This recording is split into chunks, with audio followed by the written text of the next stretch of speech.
নমস্কাৰ বন্ধুসকল, আপোনালোকৰ কাৰণে লৈ আহিছোঁ এটা গুৰুত্বপূৰ্ণ খবৰ। অৰুণোদয় আঁচনিক লৈ ৰাজ্যৰ মুখ্যমন্ত্ৰী ডক্টৰ হিমন্ত বিশ্ব শৰ্মাই কৰিলে কেইবাটাও বৃহৎ ঘোষণা। যিসকল মহিলাই এতিয়ালৈকে অৰুণোদয় আঁচনিৰ সুবিধা লাভ কৰা নাই তেওঁলোকৰ কাৰণে এটা ভাল খবৰ লৈ আহিছোঁ। কিয়নো 7 জানুৱাৰীৰ পৰা অৰুণোদয় আঁচনিৰ বাবে কৰিব পাৰিব আবেদন। 31 মাৰ্চৰ ভিতৰত 10 লাখ মহিলাক নতুনকৈ অন্তৰ্ভুক্ত কৰিব অৰুণোদয় আঁচনিত।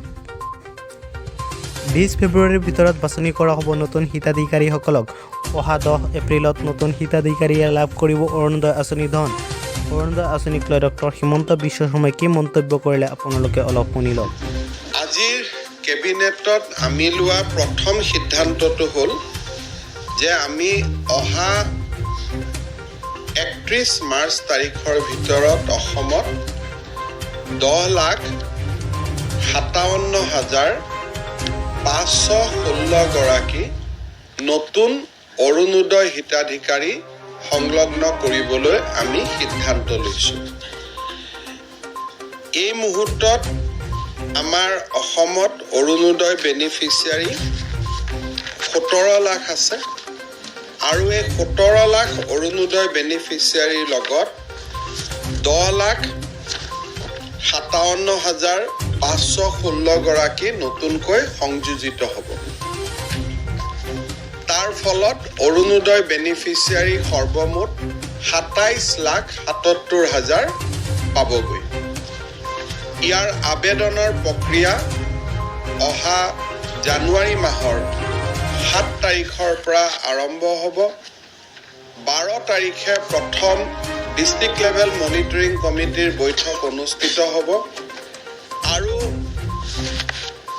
বিভিন্ন প্ৰক্ৰিয়াৰ মাজেৰে গৈ হিতাধিকাৰীসমূহ আমি 20 ফেব্ৰুৱাৰীৰ ভিতৰত আমি নিৰ্বাচিত কৰিম।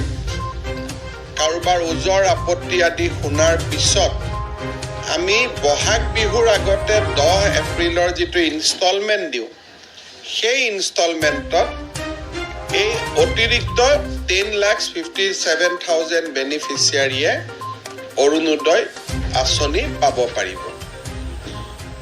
এই গোটেই with this addition of 10,57,000 beneficiary আমাৰ অৰুণোদয় আঁচনিত এতিয়া annual outgo will be 4,000 crores হ'বগৈ। তাৰমানে এই গোটেই মানুহখিনিক যেতিয়া আমি অৰুণোদয় দিব যাম তেতিয়া আমাৰ annual outlay for Orunodoi will become 4,000 crores। এইটো অসমৰ মই ভাবোঁ যে দেশৰ ভিতৰতে এটা অন্যতম বৃহত্তম DBT স্কিম। এই স্কিমটোৰ লগত আপোনালোকে জানে যে এটা Indira Miri widow pension scheme এটা আছিলে, য'ত বেনিফিচিয়াৰীসকলে মান্থলি 250 rupees পাইছিল। এইবাৰ আমি automatically all Indira Miri widow pension পোৱা বিধৱা মহিলাসকলক আমি অৰুণোদয়টো দি দিম। Then their monthly earning will go to 1,250 rupees instead of 250 rupees. তেনেকে দীনদয়াল দিব্যাংগ যোজনা আঁচনিখনো আমি অৰুণোদয়ত ছাবজিউম কৰি ল'ম, যাতে তাৰো বেনিফিচিয়াৰীসকলে বৰ্তমান 1,000 টকা পায়, যাতে 1250 টকালৈকে তেওঁলোকো উঠি যাব পাৰে। গতিকে অৰুণোদয়ত এতিয়া 2খন আঁচনি, ইন্দিৰা মেৰী উইডো স্কিম বিধৱা পেঞ্চন আঁচনি আৰু দীনদয়াল দিব্যাংগজন পেঞ্চন আঁচনিও ছাবজিউম হৈ যাব, যাতে সকলোৱে 250 টকা বা 200 টকা মান্থলি পোৱাৰ জেগাত তেওঁলোকে যাতে 1250 টকা অৰুণোদয় পাব পাৰে।